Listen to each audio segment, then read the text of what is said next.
Some homes are quiet in a way that has nothing to do with peace. The lights are on, the meals are made, but something essential stays unspoken. A child raised in that quiet learns to read absence the way others read affection. Closely, carefully, always guessing. Years later, they still search for warmth in rooms that never quite offered it. This is the story of what it means to grow up loved in theory, but never quite reached. Chapter 1. The Distance, Disguised as Normal. Recognition/emotional beginning. Some children never witness a single raised voice, never experience a single slammed door, and still grow up feeling something was missing. It's a strange kind of ache, because there's no obvious wound to point to. No one has to explain it away. The confusion itself becomes part of the wound. They remember birthdays that were celebrated but not felt, report cards that were signed but not discussed, a parent physically present at every dinner, yet somehow never fully in the room, eyes elsewhere, mind elsewhere, always slightly out of reach. The child learns to fill in the blanks. Maybe this is just how families are. Maybe love is quiet. Maybe it doesn't need to be said. But something in them keeps waiting anyway. Waiting for a conversation that goes beneath the surface. Waiting for someone to ask not how was school, but how are you, really? That question rarely comes, so the child stops expecting it. And, without realizing it, starts becoming it. They become fluent in surface-level exchanges. Cheerful, brief, easy to be around. Because depth was never modeled, so depth starts to feel unsafe, even indulgent. As adults, this shows up in familiar shapes. Discomfort with vulnerability, an instinct to deflect with humor the moment a conversation turns emotional, a quiet unease when someone asks how they're really doing, not because they don't have an answer, but because no one ever taught them it was safe to give one. This is the first sign, often the hardest to name, a childhood that looked complete on the outside, but felt strangely hollow on the inside, not because anything dramatic happened, but because something ordinary never did. The everyday, unremarkable act of being truly seen. Recognizing this isn't about assigning blame, it's about noticing the outline of an absence, and understanding that absence, too, leaves a shape. Chapter 2. The Parents Who Couldn't Reach Back. Root cause/origins. Emotional unavailability rarely begins with a decision. It begins with inheritance. A parent who was never taught how to sit inside their own feelings, let alone hold space for someone else's. Many emotionally unavailable parents grew up in homes where feelings were treated as inconvenient or even dangerous. Perhaps their own parents responded to tears with irritation or to fear with dismissal. Stop crying. You're fine. There's nothing to be upset about. A child raised this way doesn't learn emotional regulation. They learn emotional suppression, and suppression, left unexamined, doesn't disappear with age. It simply gets passed down, generation to generation, disguised as discipline or self-control. So when that child grows up and becomes a parent themselves, they often replicate the very silence they once endured, not out of malice, but because it's the only language they know. They may provide food, shelter, structure, even discipline rooted in care. But when their own child reaches for comfort, something in them freezes. Not from indifference, but from unfamiliarity. They were never shown how to meet someone's pain without flinching from it. This is often compounded by external stress, financial pressure, unresolved trauma, addiction, or a marriage strained by its own silences. Emotional bandwidth, once stretched thin, has little left to offer a child's inner world. The parent isn't necessarily choosing distance.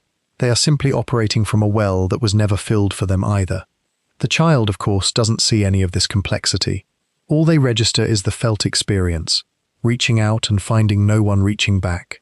And in that repeated reaching and missing, a belief quietly forms that emotional needs are, in some fundamental way, too much.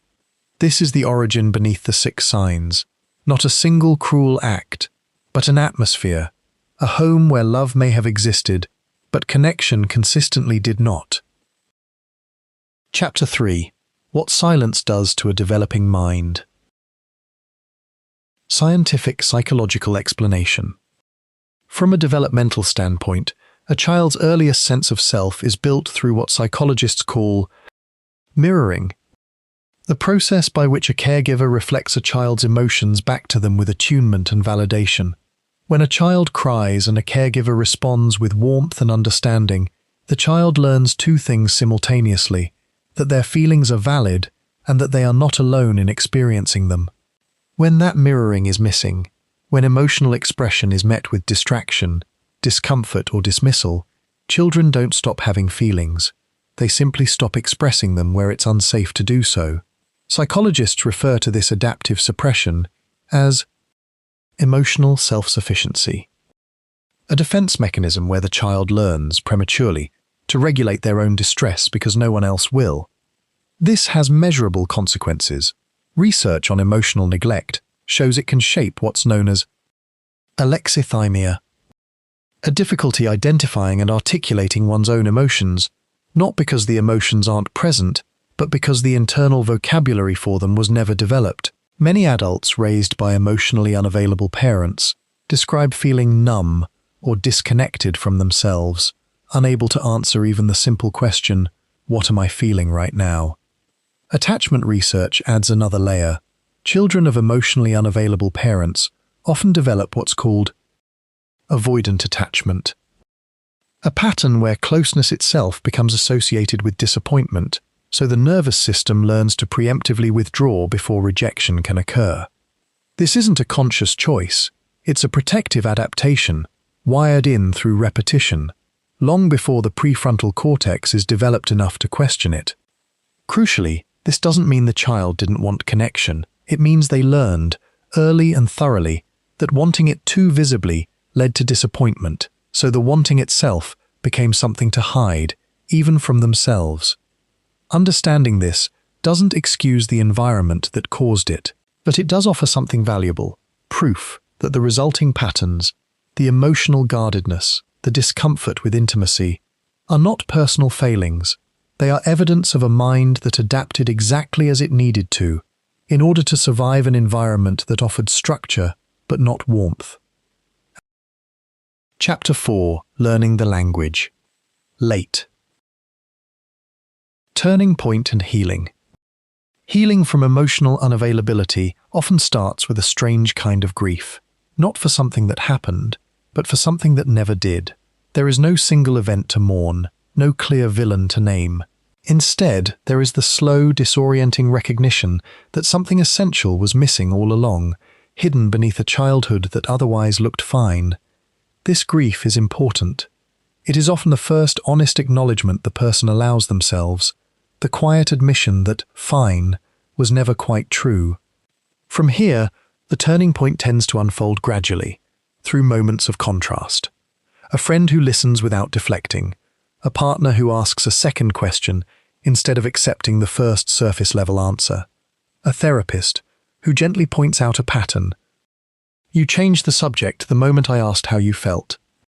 These moments don't fix anything instantly, but they offer something the person rarely experienced: proof that emotional depth doesn't have to end in disappointment. Slowly, they begin practicing what was never modeled, naming a feeling instead of minimizing it, staying in an uncomfortable conversation instead of exiting with humor, allowing someone to see them upset without immediately apologizing for it. Each of these moments feels unnatural at first, even unsafe, because they contradict years of learned self-sufficiency. This is where healing becomes an act of translation.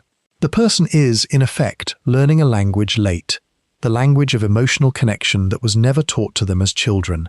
It's slower this way, more deliberate, sometimes clumsy, but it is not too late. Over time, something shifts. The old belief, "my needs are too much," begins to loosen its grip. In its place grows a quieter, steadier truth. Needs were never the problem. The absence of someone willing to meet them was. And in recognizing that distinction, the person begins to offer themselves something long overdue, not perfection, but presence, not distance, but the willingness to stay. Chapter 5: Becoming the Warmth You Needed. Poetic closure/reflection.